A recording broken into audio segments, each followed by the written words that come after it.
What's going on, everyone? It's David, back here with Smart Fitness. We're on the outside of my house. It's a little bit of a fall day, and today we're going to be talking about a product known as Lion's Mane. Lion's Mane is essentially a mushroom extract. Luke, if you want to just zoom in on here, we can get a little close-up on it. So this is what it looks like. It comes in as a tea. So we've got one left. It comes in like that. It's a little bit of a powdered extract, grinded up mushrooms, and then you just kind of consume it. So as for its macronutrient profile, it's got 5 calories per serving. It comes from the stevia that they have added in it. Its ingredients are organic lion mane, organic field mint, organic rose hips, organic rhodiola, and Reb A stevia leaf extract. This is from Four Sigmatic.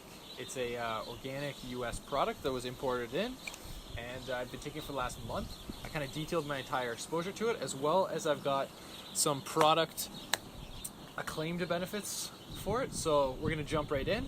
So what is lion's mane? It's also known as Yamabushi Ataki. I definitely butchered that name, but it is a dietary mushroom / supplement that has benefits supposedly with inflammation due to being a cognitive enhancer and a immunomodulator.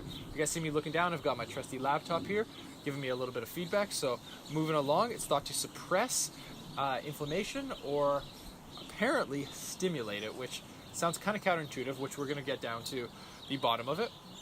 It is a mushroom that grows on old or dead broadleaf trees and is consumed in Japan and China predominantly, but it has since made its way into the globalized world, which makes sense based on the way the marketing goes about and everything.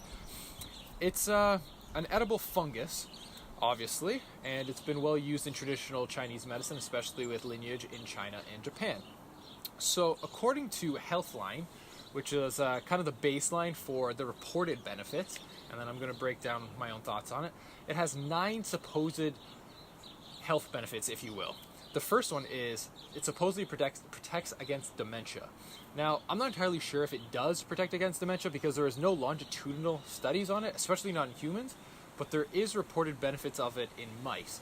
We're not really mice, so it's kind of hard to say whether or not it would be of benefit to humans, especially without an actual longitudinal study. But in mice, it was reported to help with cognitive function as well as memory impairment.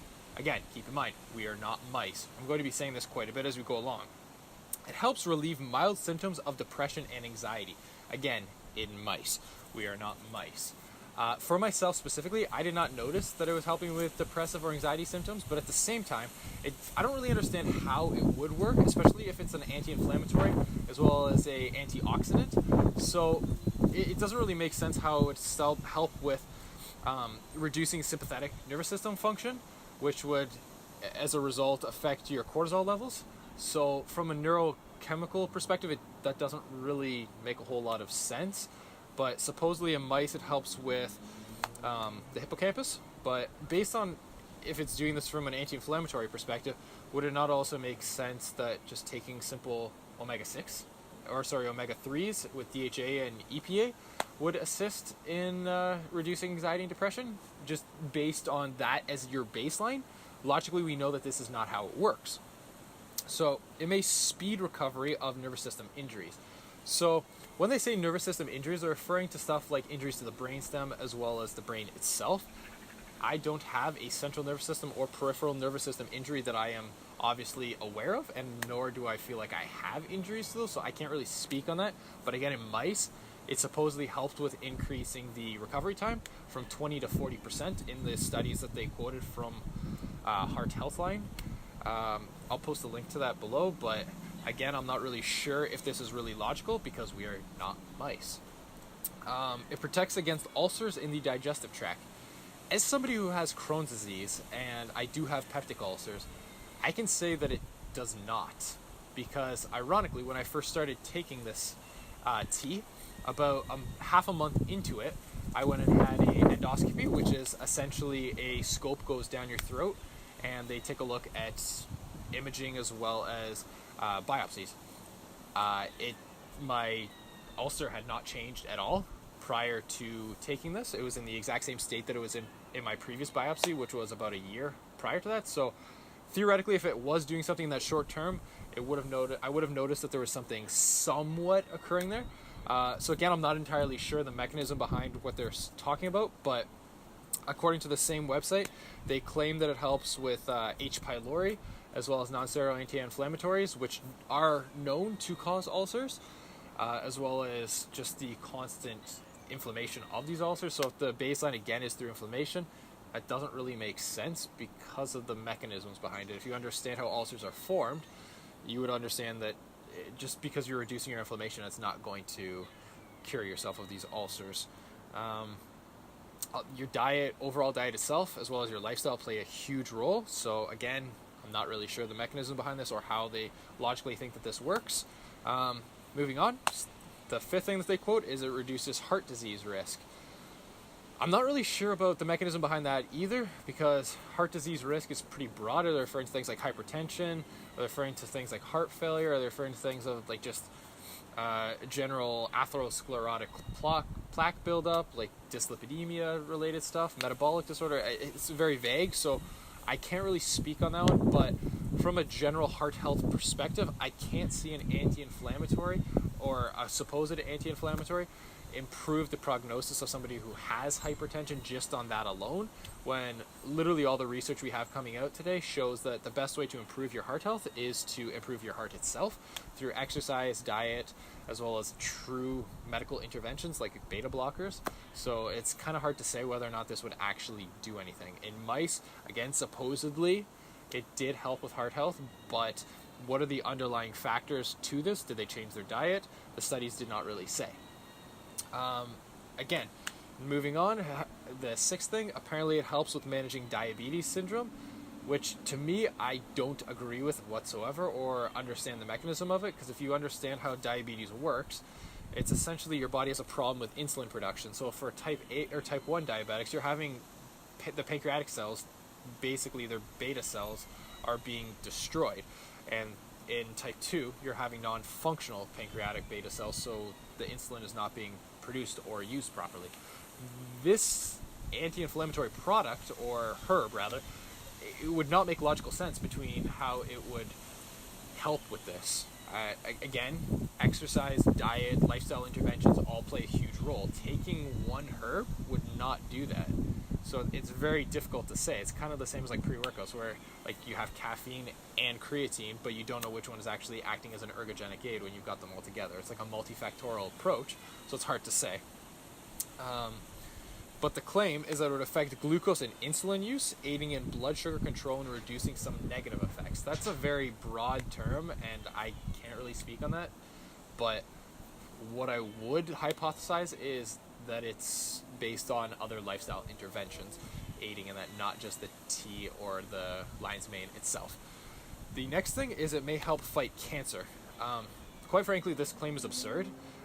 Cancer cells are basically oncogenes, which means that your healthy cells are becoming defective and it's not undergoing apoptosis when it should.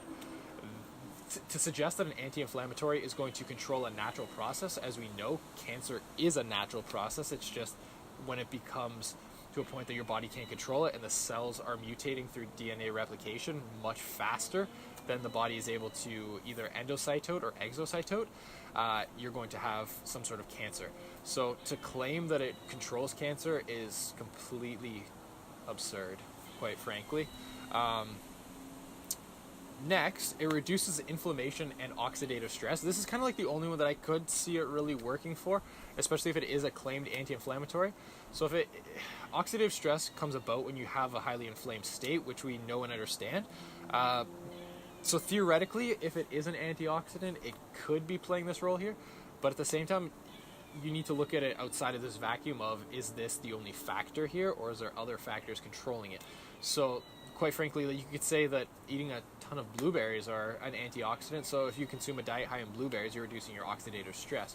But generally speaking, if you're eating blueberries, you're probably going to be undergoing a diet that is relatively healthy for you, based on not eating tons of trans fats or having a super high dose of sodium or something where you're going to be active as well. So again, a multifactorial approach. To look at that in a vacuum, it doesn't really make sense.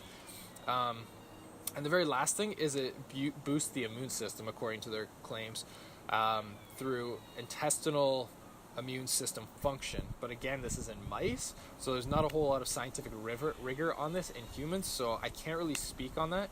But what I can say is by day 20 of taking this supplement, I actually got a cold. So if it's supposed to have an immune system protective benefit, it's kind of odd to say that it would. And based on that, I would have to look at other aspects of my own life that were going on.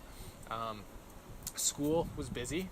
The weather was starting to change, so I can't really say that this mushroom was going to be the reason for it. But what I can notice, or can claim that it did help for myself, is I took a lot more craps. Basically, the moment I consumed an entire serving of this product, it was like almost without fail, within 20 minutes to half an hour, I had to go to the bathroom. That was like the only benefit that I noticed, if you want to call it a benefit, to while taking this product. There could have been some sort of placebo effects where I felt like I was more controlled and in the zone or focused on my schoolwork at the time, but at the same time, I could also argue that I didn't have any other distractions when I would take this product. I tried to take it every single day in the morning and then have it in a fasted state. So to say that this mushroom caused a whole lot of change to my overall lifestyle, this acute 1 month, month and a half process, I would have to grossly disagree. And at this point in time, I don't think that I would be spending my own money on it again. Let me know what you think, ladies and gentlemen. This has kind of been my opinion with some sort of scientific evidence behind it based on the acclaimed benefits. Yeah, stay strong, ladies and gentlemen. Stay strong. We'll see you in the next supplement review video.